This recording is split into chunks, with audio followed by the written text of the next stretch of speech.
जैसे है ना न्यूक्लियर विस्फोट का जो डैमेज है, अगर हम कहते हैं ना कि रेडियो एक्टिविटी फैल जाएगी हमारे शरीर, तब मैं स्क्रीन टाइम वो बोलता हूँ बच्चे के दिमाग के लिए वो है। फ्यूचरिस्टिक इन्वायरमेंट में हम ये अनस्कूलिंग को कैसे हम बढ़ावा दे सकते हैं, या फिर कैसे हम उसको, मेरे ख्याल से इस दौर में तो और ज़्यादा अनस्कूलर्स की ज़रूरत है। बिकॉज आपको पता है मार्क ज़करबर्ग का आई थिंक अपना स्टेटमेंट है कि हमारा जो एवॉल्व्ड एआई है कुछ सालों में एक मिड लेवल इंजीनियर का काम कर सकता है। दुनिया का रुख पूरा बदल सकता है अगर हम पेरेंट्स नेक्स्ट जनरेशन को एक कनेक्शन बेस्ड पेरेंटिंग अगर दे पाए ना। हमारे पास इतनी हाई लॉजिकल थॉट प्रोसेस नहीं है, लेकिन हम चाहते हैं कि हम अपने बच्चों को बहुत अच्छी तरह से परवरिश करें।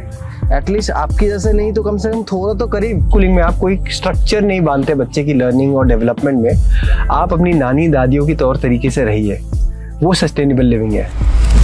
स्वागत है दोस्तों हमारे एक और पॉडकास्ट वीडियो में। जैसे आप लोगों को पता है कि मैं सस्टेनेबिलिटी पे बात करने की कोशिश करता हूँ और ऐसे प्रेरणा स्रोत लोगों से मिलने की कोशिश करता हूँ जिनसे हमें प्रेरणा मिले, जिनसे हमें सीखने को मिले। और अब मेरे सीखने की जरिए यही फॉर्म है कि मैं लोगों से मिलता हूँ और लोगों से पूछ के सीखता हूँ। और इसी सिलसिले में हमारी टॉक फॉर सेंस की द्वितीय सीज़न की इस एपिसोड में हम ऐसे एक बड़े भैया से बात करने वाले हैं जिनसे हम बहुत कुछ सीखने वाले हैं और जिनके बारे में हम जानने वाले हैं। अभी मतलब एक रैंडमली कह सकते हो कि एक बड़े भाई ने हमें सजेशन दिया कि भाई साहब लकीली हमारे पास है तो तुम चाहो तो एक इंटरव्यू ले सकते हो। तो मैंने बोला ये मौका मैं नहीं छोड़ना चाहता हूँ, आप प्लीज़ आइए। तो सबसे पहले आप कौन हैं है जो बेसिक सवाल है, यही सवाल से मैं हर एक वीडियो स्टार्ट करता हूँ, क्योंकि बहुत सारे लोग होंगे आपको नहीं जानते, बहुत सारे लोग आपको जानते भी होंगे क्योंकि आप एक अच्छे लाइफ स्टाइल को फॉलो करते हैं। तो सबसे पहले शुरुआत करें कि भैया आप कौन हैं जी, और आप मतलब किस वजह से हम आपसे मिल रहे हैं, कुछ इस बारे में कुछ बताइए। चलिए, मैं कौन हूँ उससे थोड़ा शुरुआत करते हैं। एक साधारण आम आदमी हूँ जिसका नाम आदित्य है और मैं शिमला का रहने वाला हूँ।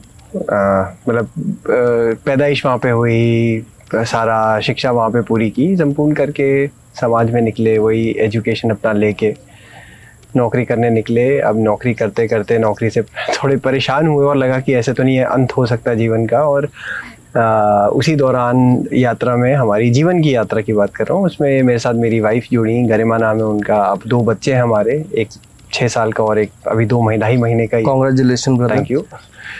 तो हम सारे मिलके अब जीवन को थोड़ा अलग नज़रिए से देख रहे हैं। तो वही जो आपको कंडीशनिंग से आप जो बड़े होते हैं उससे हम जीवन की जॉब्स और इस सारे जद्दोजहद में घुस गए। बट 2 साल पहले हमें थोड़ा रियलाइज़ हुआ कि ये समय आ गया, हमें इससे निकलना पड़ेगा, इसी रेस में हम नहीं रह सकते। तो मैं मेरे परिवार के साथ अब उत्तराखंड में एक गाँव है बस गाँव करके। हाँ, मैं इस पे आता हूँ।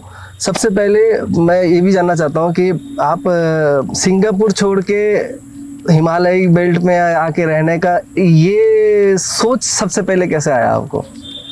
ये सोच ऑफ कोर्स, मतलब आप ओवरनाइट तो ऐसा हो नहीं सकता कि आज आप सोए और कल लगे कि नहीं यार सब छोड़ना है। वो भी होता है बहुत बार, बहुत लोगों को, और स्पेशली कॉर्पोरेट कल्चर में आप लोगों के पास स्ट्रेस और एंग्जाइटीज बहुत जल्दी बिल्डअप हो जाती है। बर्नआउट जिसे हम बोलते हैं, हसल कल्चर जिसके पीछे दुनिया भाग रही है, इतना ग्लोरीफाइड हम लगे रहते हैं उसमें।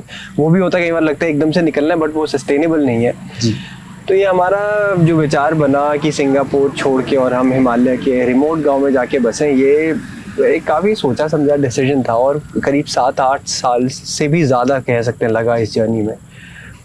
ये जो अनस्कूलिंग फिलोसफी क्या है? ये अनस्कूलिंग क्या है? मैंने मतलब देखा है, हालांकि मैं रिलेट कर सकता हूँ, बट ऑडियंस के लिए भी मैं जानना चाहता हूँ कि ये अनस्कूलिंग जो फिलोसफी है, आप लोग जो आप किड्स को, अपने बच्चे को आप चाहते हो कि हम ये ट्रेडिशनल एजुकेशन से दूर, मतलब जो बिल्कुल कन्वेंशनल एजुकेशन है हमारे पास अवेलेबल, इससे दूर आप चाहते हो कि जो नेचर से हम उसको सिखाए, जो आपकी ट्रेडिशनल जो एकदम रूटेड लर्निंग से, जो आप जो भी कह लो, क्योंकि मैं ना समझूं, मेरे पास वो शब्द नहीं है। हाँ जी। आप हमें बताओ कि ये फिलोसफी है क्या, ये अनस्कूलिंग है क्या? अनस्कूलिंग तो समझ गया कि भाई नो स्कूल अनस्कूल, बट इसका बिहाइंड द चीजें क्या है, आप क्या कहना चाहते हैं? अनस्कूलिंग में जितने आप समझे उतना मैं भी अनस्कूलिंग हूँ, तभी उसका नाम शायद अनस्कूल पड़ा है कि आप मतलब कॉन्सेप्ट या डेफिनेशंस को तोड़ें, उनसे बाहर देखिए।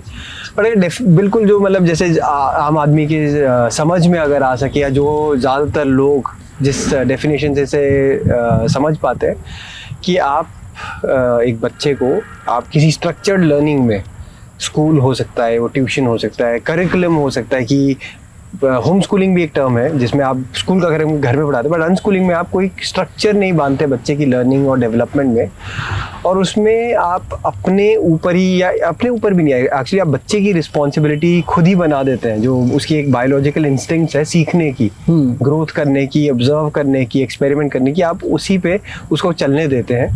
और उसी प्रक्रिया में अनस्कूलिंग में बच्चा किसी समय पे हो सकता है मांगे कि मुझे अब स्ट्रक्चर चाहिए, मुझे स्कूल चाहिए या ट्यूशन चाहिए या कोई भी फॉर्मेट चाहिए समझने का, या हो सकता है ना भी मांगे। तो अनस्कूलिंग में आप बेसिकली बच्चे को कुछ सिखा नहीं रहे हैं कि स्ट्रक्चर में बांध के, स्कूल तो बिल्कुल नहीं, और जनरली किसी form of home schooling method भी नहीं आप इंट्रोड्यूस करते हैं बच्चे को। और अनस्कूलिंग की एक डेफिनेशन होना मुश्किल है, बिकॉज अनस्कूलिंग का पूरा बेसिक जो प्रेमाइस है उसकी एग्जिस्टेंस का, वो यही है कि आप बच्चे की इंडिविजुअलिटी को उभरने दें, रादर देन उसे वन साइज फिट्स ऑल जो हमारा एजुकेशन सिस्टम है, कि एक टीचर के पास 40 बच्चे हैं, सब एक चीज़ एक तरीके से ही सीख रहे हैं, तो उनकी इंडिविजुअलिटी बहुत डिफरेंट हो सकती है। उस सिस्टम से बाहर निकालें, और उस सिस्टम से जब बाहर निकालते हो एक डेफिनेशन बनाना मुश्किल है। अनस्कूलिंग जो मैं कर रहा हूँ वर्सेस कोई अनस्कूलिंग कोई और माता पिता कर रहे हैं, वो बहुत अलग राह हो सकती हैं। बिल्कुल। तो अनस्कूलिंग का, हाँ, ब्रॉडली अगर हम सिंप्लीफाई करें यही है कि आप, इसमें मेरा कुछ क्रॉस क्वेश्चन हो सकता है। मैं एक ऐसा बंदा हूँ जिसके पास कोई डिग्री नहीं है, लेकिन मैं स्किल्ड हूँ, अपने आप को पाल सकता हूँ, ठीक है। पर ये मेरी केस में बहुत मुश्किल दौर हुआ है, और मैंने खुद देखा है कि मुझे कितना मुश्किल करना पड़ा है। बट आपको, जैसे आपको पता ही है कि ये एक मतलब हमारी दुनिया में, चाहे किसी भी कंट्री में चले जाओ, डिग्री मैटर करता है। नौकरी के लिए डिग्री मैटर करता है। बिल्कुल। कोई बिजनेस करने के लिए अगर मैं फंड लेने जाऊं, लोग ये देखता है कि तुम कहाँ से किए हो, किसी को कुछ भी बोल लो, एजुकेशन लोग देखता है। बिल्कुल, है ना। अगर मैं किसी की लड़की भी मांगने जाऊंगा, आप वो देखेंगे भाई तुम कहाँ तक पढ़े हो। बिल्कुल। जो जेनरिक बात है, जो समाज में चीजें होती है, क्योंकि हम इस समाज में रहते हैं, है ना। तो कल को जब यही इसी में ही बात करो, जब हम आपके बेटा जब बड़ा हो जाएगा, 10-12 साल हो जाएगा, तब आपके पास क्या ऑप्शंस रहेंगे कि अनस्कूलिंग मेथड में आप उसको क्या, और ऐसा ऑप्शंस क्या क्या होंगे। फॉर एग्जांपल उसको आईटी में जाना है, आईओटी, अभी के टाइम में इंटरनेट ऐसा चीज़ें है, टेक्नोलॉजी ऐसा चीज़ें है कि फ्यूचर में और बड़े हो सकता है ना। बिल्कुल। एआई अभी हमारा वर्चुअल में है, but AI already they are coming in form of machinery. बिल्कुल। फिर वो और आगे ऊपर आ जाएंगे, फिर एआई ऑपरेटेड कमांड्स रहेंगे, बहुत सारी चीज़ें रहेंगे। बिल्कुल। तो ऐसे फ्यूचरिस्टिक एनवायरनमेंट में हम ये अनस्कूलिंग को कैसे हम बढ़ावा दे सकते हैं, या फिर कैसे हम उसको जस्टिफाई कर सकते हैं, फॉर नॉट फॉर मी और not for you, for the child you are. तो उसके हिसाब में अगर आप, क्योंकि आपने अगर ये सब चीजें कर रहे हैं तो ऑब्वियसली आपके पास कुछ ना कुछ सेट ऑफ गोल्स होंगे, तो वो चीज हम जानना चाहते हैं। चलिए, मैं इसको 2-3 अलग-अलग तरीके से आंसर करूंगा। बिल्कुल। उस कुछ सवाल का जवाब वापस सवाल होगा। हाँ। आपने पूछा कि डिग्री चाहिए होती है आगे। आप पंडित रविशंकर जी की डिग्री जानते हैं? नहीं। सोनू निगम की? नहीं। कोल्ड प्ले या बैंड जो म्यूजिक है, मैं तो एक स्तर बस कला को पकड़ रहा हूँ। कोल्ड प्ले सुनता हूँ, बट डिग्री नहीं पता। आपको लगता है उनकी डिग्री मैटर करती होगी आज लाइफ में? नहीं। या कोल्ड प्ले बनने में, या सोनू निगम को सोनू निगम बनने में डिग्री का रोल रहा होगा? नहीं। एक तरीके से मैंने थोड़ा आपको आंसर दे दिया। डिग्री मैटर करती है, मे बी स्टेम सेल्स में मैटर करती है। अगर मेरे को बच्चे को डॉक्टर बनना होगा, तो अनस्कूलिंग का मतलब ये नहीं आप डिग्री से दूर भाग रहे हैं, या आप चैलेंज कर रहे हैं मेन स्ट्रीम को, और बाकी सब लोग पागल है, हम ही कुछ अनोखा करें। इसका मतलब है आप बच्चे की इंट्रिंसिक क्यूरियोसिटी, जो अंदर का भाव है ना, उसको निकलने दें। मेरा अंदर का भाव 12वीं कक्षा करके मैं मेडिकल कॉलेज में गया, फिर ड्रॉप आउट करके डिजाइन पढ़ा, वो अंदर का भाव नहीं था। वो मेरा अंदर का डर था कि भाई फ्यूचर में नौकरी करनी है, उस वजह से कर रहा था। मैं जब एक स्तर पे आ गया, और मैं उसे प्रिविलेज भी बोलूँगा, वो मेरे पास प्रिविलेज है, मैं वापस अपने बच्चे को 0 से ना स्टार्ट करके, अगर मैं 20 पे पहुंच गया, मैं 21 से दूंगा ना उसे वो बढ़ोतरी, तो मैं वो अनस्कूलिंग उसे वो इसलिए दे रहा हूँ क्योंकि मुझे पता है कि ये, अब मैं इसे शायद अगर कुछ बेसिक एजुकेशन वो मैं प्रोवाइड कर सकता है, मेरी फैमिली या मेरी वाइफ प्रोवाइड कर सकते हैं, और उसके इंट्रिंसिक या अंदर के भाव को, क्यूरोसिटी को मैं जगने दे सकता हूँ कि तू क्या बनना चाहता है। फिर वो खुद अपना अब वो बोले, अब उसके ऊपर मेरे जैसा फियर ना जो मेरे पेरेंट्स का था, और मैं बहुत लोअर मिडिल क्लास फैमिली से आया था कि यार इसके अलावा कोई राह ही नहीं है जीवन में, कि पैसा तो कमाना पड़ेगा, और वो जीवन की सच्चाई, उसको मैं ये नहीं बोलूँगा कि नहीं नहीं ऐसा होता है, वो सत्य है, आपको पैसा डिग्री चाहिए, बट पीढ़ी दर पीढ़ी वही साइकिल पे रैट ले सकती है, आपको फिर भी चाहिए, नहीं ऐसा नहीं है। तो वो मेरे को लगता है एटलीस्ट मेरी फैमिली के लिए वो सत्य है, हो सकता है किसी और के लिए वो ना भी हो। तो उस साइकिल को ब्रेक करके अब हम वो है कि अपने बच्चे को हम उसकी अंदर की क्यूरियोसिटी को जगा रहे हैं। कल को वो किसान बनना चाहे, उसको डिग्री नहीं चाहिए, वो संगीतकार बनना चाहे, म्यूजिशियन किसी भी फॉर्म का, राइटर पोएट बनना चाहे, उसे सर्टन एजुकेशन ही चाहिए, बाकी उसको क्रिएटिव थॉट चाहिए। अगर उस किसी भी स्टेम इंडस्ट्री में जाना चाहता है, वो डॉक्टर बनना चाहता है, ऑफ कोर्स वो फिर उस एजुकेशन के लिए प्रिपेयर करेगा, बट वो अंदर से आएगा, यार मेरा ये मन है करने का। मेरे को इसलिए नहीं करना कि मेरे को कल को 50,000 1 लाख 1 करोड़ कमाना है इसलिए मैं ये करूंगा, उस डर से कि कल को क्या होगा, जो एटलीस्ट मैं तो उस डर से निकल के आया हूँ कि मुझे कमाना है, क्योंकि वो डर था कि क्या होगा।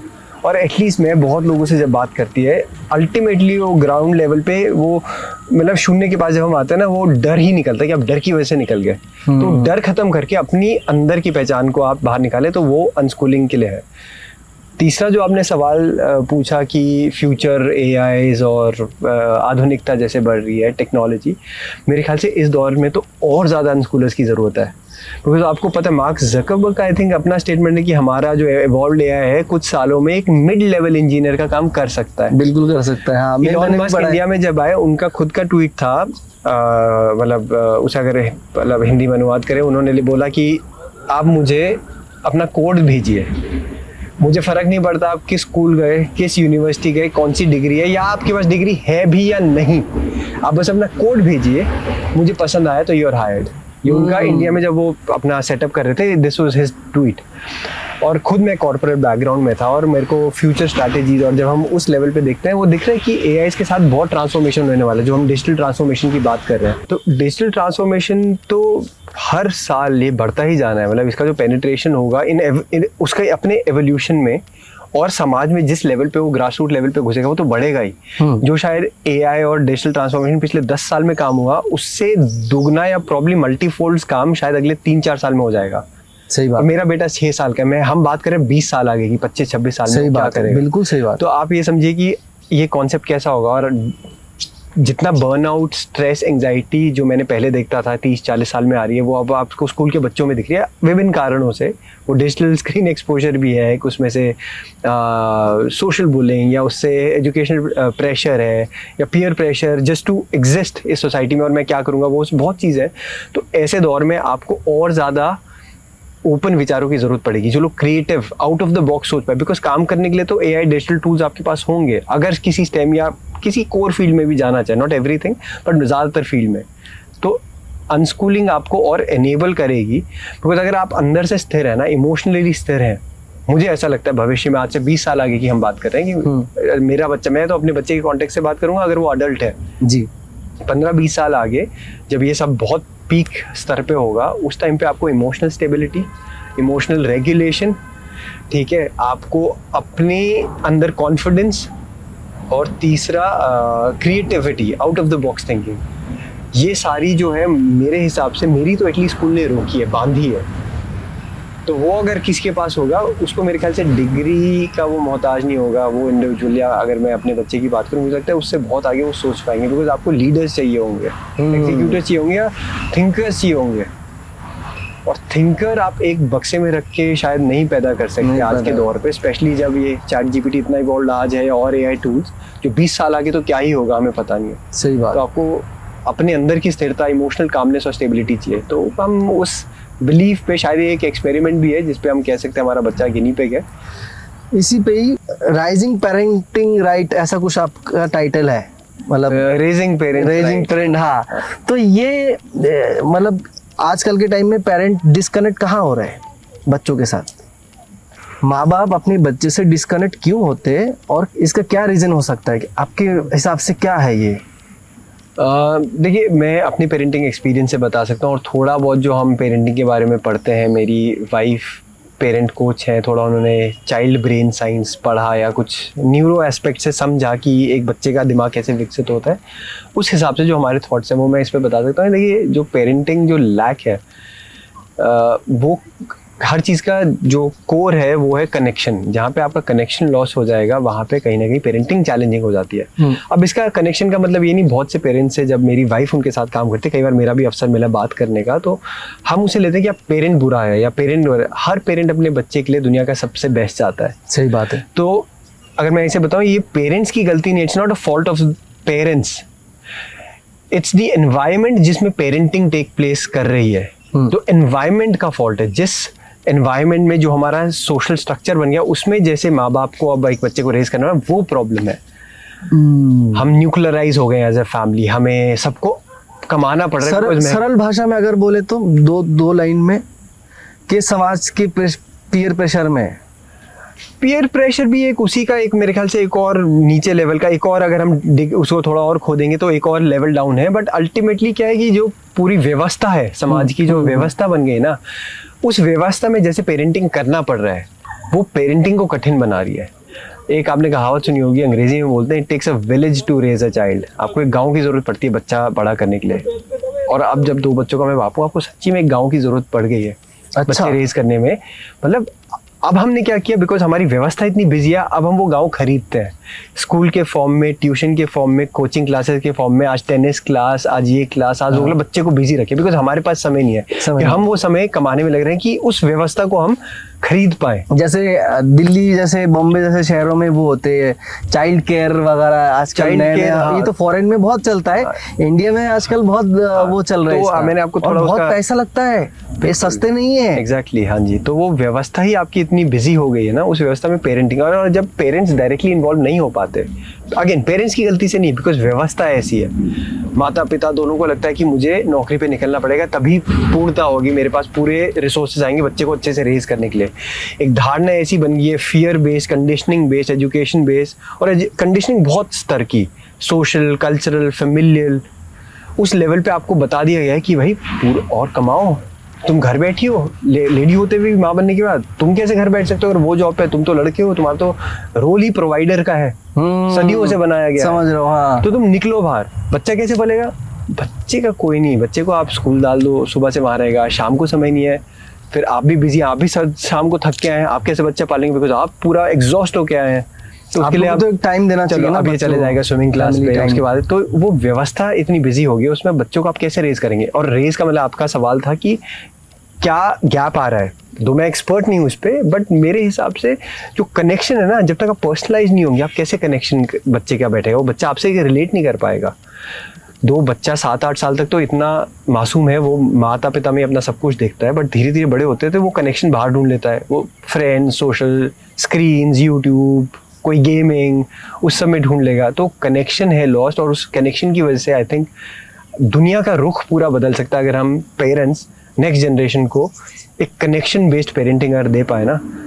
सब कुछ कनेक्शन है। आजकल ना एक बहुत प्रॉब्लम चल रहा है सोसाइटीज में, और ये सिर्फ मेरा पॉइंट ऑफ व्यू नहीं, मैंने कहीं जगह से देखा है, कहीं सोर्सेज से पता किया है कि ये जो स्क्रीन टाइमिंग है बच्चों की, है ना, क्योंकि हम इस टॉपिक पे बात कर रहे हैं और मुझे लगता है कि ये चीज़ बहुत ज़रूरी है, इस बारे में बात करना, एटलीस्ट बात करना ज़रूरी है कि ये जो स्क्रीन टाइमिंग है आजकल क्या होता है कि इनफैक्ट मेरी खुद की फैमिली में भी होंगे कि बच्चे को खाना नहीं खा रहे, उसको फ़ोन लगा के दे दिए, मम्मी को काम करने नहीं दे रहे, उसको फ़ोन दे के उसको बिजी करा दिया और मैं काम करने चला गया, क्योंकि ये प्रॉब्लम बन गया आप।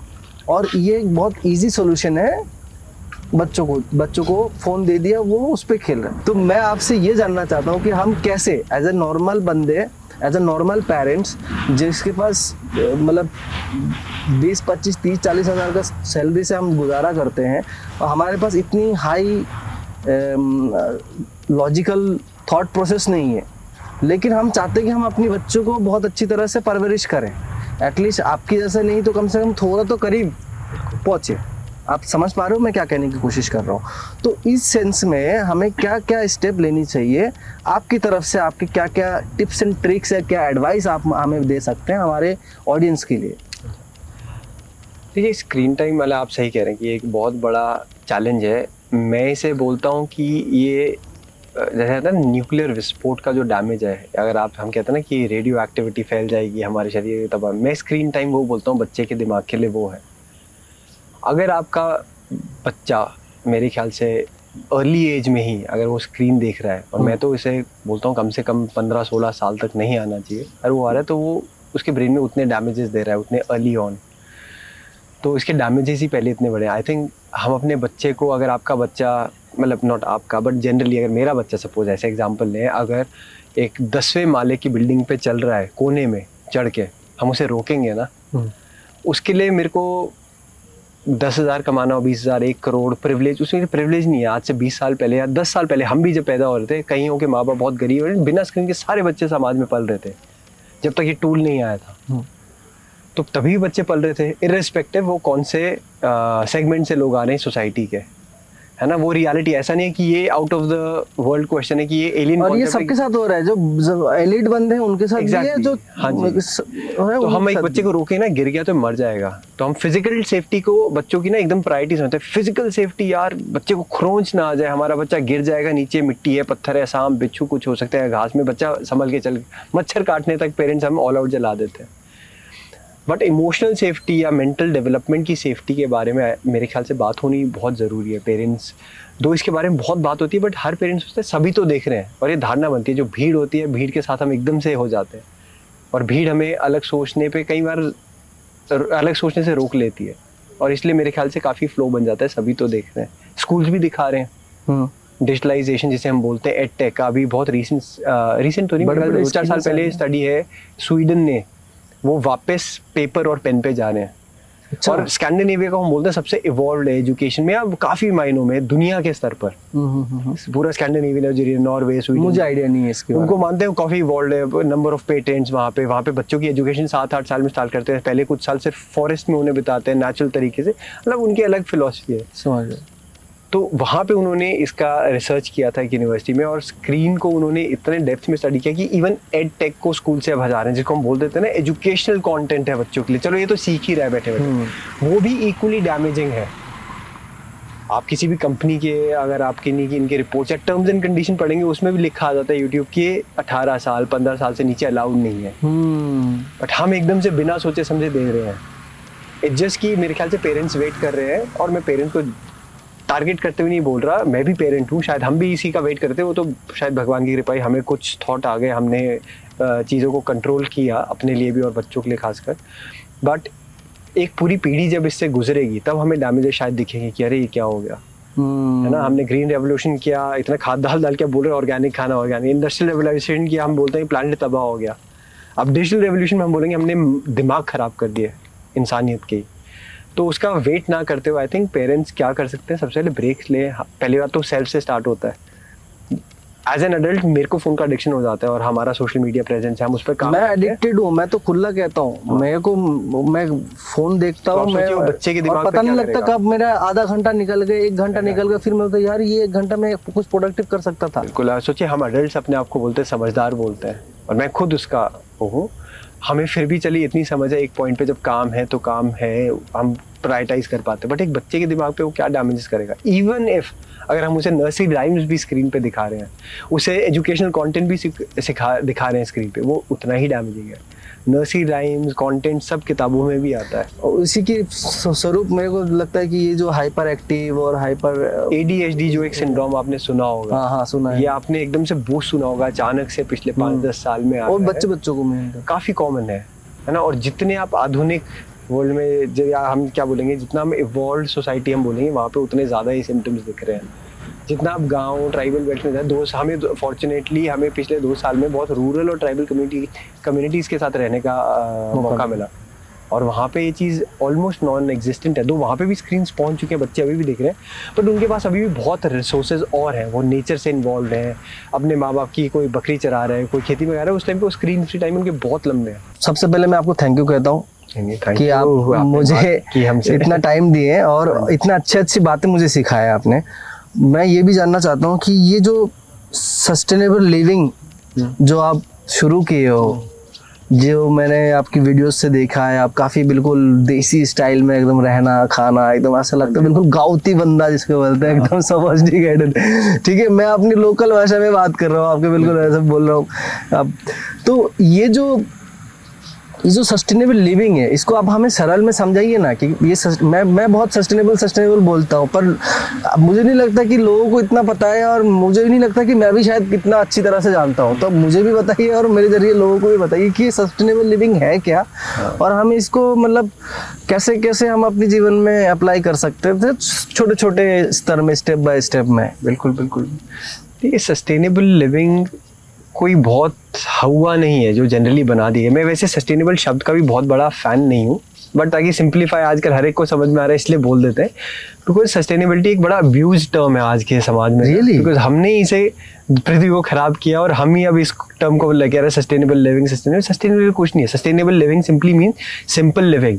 आप अपनी नानी दादियों की तौर तरीके से रहिए, वो सस्टेनेबल लिविंग है। और सस्टेनेबल लिविंग के लिए हमें भी कोई ऐसे बहुत जिद्दोजहद नहीं करनी पड़े कि यार मेरे को सस्टेनेबल फोरम्स में जाके अटेंड करना पड़े कि मेरे ज्ञान चक्षु खुले कि अरे यार सस्टेनेबल लिविंग है क्या। मुझे कोई बुक्स या कोर्सेज आ गए हैं अब सस्टेनेबिलिटी के ऊपर, कोर्सेज करने पड़े, मास्टर्स, ये वो। कॉर्पोरेट्स बात कर रहे हैं हमारे यहाँ सस्टेनेबल विंग है, सस्टेनेबल जॉब्स आ गई हैं। सब मेरे ख्याल से एक फसाड है, सब एक मेरे हिसाब से सब रियलिटी भी है बहुत हद तक। सब मैं सब नहीं बोलूँगा, वैसे काफ़ी हद तक एक वो है। अगर सिंप्लीफिकेशन मैं अपने तरफ से बोलूँगा, मेरे हिसाब से सस्टेनेबल लिविंग मीन्स आप जितना साधारण जी सकते हैं, consume as less as possible, जितने कम कंजम्पशन से आप जीवन बिताएंगे वो सस्टेनेबिलिटी है। हम पे हमारे ऊपर काफ़ी चीज़ें थोप दी जाती है ना, हमारी वही फियर कंडीशनिंग, और हम क्या बोलते हैं कि सोशल सेटअप में बैठने के लिए कपड़े हम खरीद लेते हैं बेझिझक सोच के। हम नए जूते खरीद लेते हैं, चश्मे, अमेजोन, फ्लिपकार्ट, ऐसे हमारे टूल्स आगे हाथ पे बैठे बैठे शॉपिंग हो रही है। वो सब नहीं था जब हम धरती सस्टेनेबल जब थी। जितना जरूरत था उतना ही लेते थे। जरूरत है उतनी दिवाली में कपड़े खरीदते थे, ईद में कपड़े खरीदते थे। बिल्कुल, आप त्योहार पे खरीद रहे हैं, वो भी जरूरत के हिसाब से। वो खरीद लिया तो अगले 1, 2, 3 साल चलेगा, फिर छोटे भाई भी वो पहनेगा, फिर उसका पोंचा बनेगा। तो इतना सिंप्लीफाइड है सस्टेनेबिलिटी या सस्टेनेबल लिविंग जो सस्टेनेबिलिटी जी रहे हैं। और इसके बहुत अलग, हर इसके भी अलग अलग मायने हो सकते हैं। एक बहुत कॉम्प्लेक्स चीज़ नहीं है अगर हम इसे सिंप्लीफाई करना चाहें तो। पर उस सिंप्लीफिकेशन में हमें अपनी कंजम्पशन बस रोकनी है कि कितना हम कंज्यूम कर सकेंगे। रोटी, कपड़ा, मकान जितना बेसिक हो जाए। कपड़ा चलो, रोटी कपड़ा तो आपको कंटिन्यूस चाहिए, कपड़ा आपको कितना कम चाहिए। हम कंजम्पशन को हमारे फ़ोन्स हाईटेक होते जा रहे हैं, हर नए साल में हम अपग्रेड करते हैं फ़ोन को, सिस्टम्स को, अपने डेस्कटॉप्स को, हमारे आसपास के पूरे घर को हम रिवैम्प करते हैं। वही सस्टेनेबिलिटी है। वो नहीं करेंगे तो सस्टेनेबिलिटी एक बहुत आसान शब्द है समझने के लिए मेरे हिसाब से। आपके लिए कम्युनिटी का क्या महत्वपूर्ण है? कम्युनिटी सब कुछ है मेरे हिसाब से। इंसान थ्राइव और फ्लरिश, ये कहते हैं ना कि वो खिलता है, कम्युनिटी में खिलता है। जितना हम कम्युनिटी से दूर जाते जा रहे हैं, तो जो हमने बातें की कि it takes a village to raise a child, जो हम अनस्कूलिंग की बात करें, हम कम्युनिटी से दूर हुए तो स्कूलिंग सिस्टम थोड़ा गड़बड़ा गया। अब जो है आधुनिक, एटलीस्ट सारा नहीं बट कुछ हद तक सस्टेनेबल हम कब हुए, हम कम्युनिटी से दूर हो गए। बिकॉज आपके कम्युनिटी में बहुत चीज़ें प्रोवाइड करते थे। हर गांव में अपने वीवर्स थे, अपने लोहार थे, अपने सुनार थे, सब मिलके करते थे, सब वहीं पे हो जाता था। बट हम डीकॉलोनाइज हुए उस कम्युनिटी से, जब हम उससे दूर हुए तो कम्युनिटी में हम थ्राइव करते हैं इमोशनली, मेंटली, फिजिकली, सस्टेनेबली, हर तरीके। मेरे ख्याल से कम्युनिटी सब कुछ है। इंसान, हम कहते हैं ना इंसान सोशल एनिमल है।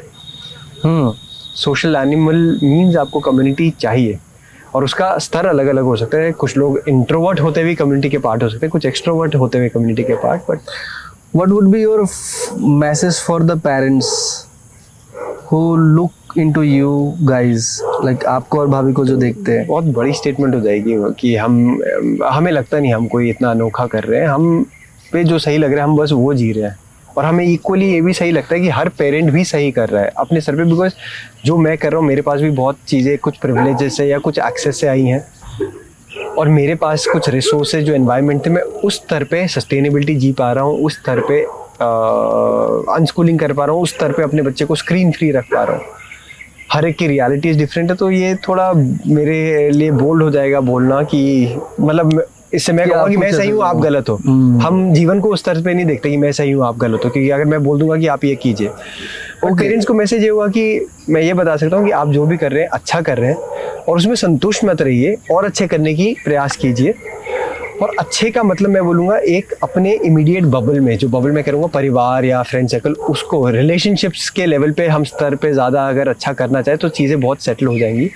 और वो जो और बेहतर करना है वो अगर हम जितना हम रिश्तेदारी में अपने पारिवारिक स्तर पर जितना हम करेंगे, वो उतना हमें भी उतना सेटिस्फैक्शन देगा, उतना हमें आई थिंक एक हमारे अंदर पीस लेके आएगा, आराम लेके आएगा।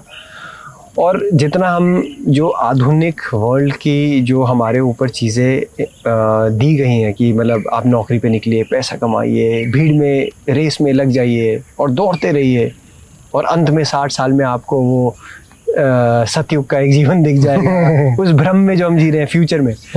फ्यूचर तो किसी को पता नहीं, कल धरती नष्ट हो सकती है, कल हम मर सकते हैं, कुछ भी हो सकता है। तो आज में जीते हुए रिलेशनशिप्स को प्रायोरिटाइज कीजिए, अपने बच्चों के साथ, अपने पार्टनर्स के साथ, अपने माता पिता के साथ, दोस्तों के साथ। तो अगर हम वही करेंगे उसी में बहुत चीज़ें बदल जाएंगी। मैं तो यही कह सकता हूँ कि जो हमने आजमाया। बिल्कुल सही बात है, बिल्कुल I totally agree in this.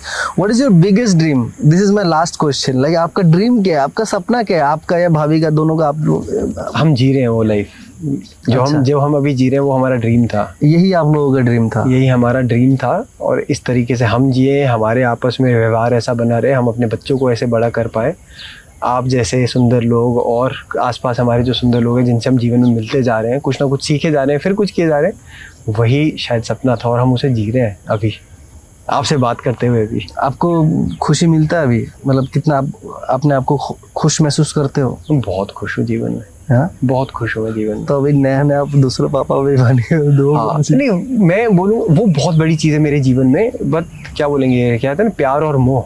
तो बहुत प्यार है मेरे को मेरे बच्चे से, बट मोह इस ड्रीम से है। तो आई अंडरस्टैंड। चलो दोस्तों, हम इससे इतनी सी ब्यूटीफुल कन्वर्सेशन के लिए, आज इतने सारे बहुत सारे बातें सीखने के लिए, इतने सारे इन्फॉर्मेशन जानने के लिए भाई का बहुत बहुत धन्यवाद। और आपका हम आपसे दोबारा ज़रूर मिलेंगे फिर कभी, और उस टाइम मैं कुछ और सीख के क्यूरियोसिटी मेरे पास आएगा तो मैं दोबारा कभी आपसे दोबारा बातचीत करूँगा। भाभी से मिलने ज़रूर आऊँगा, ठीक है?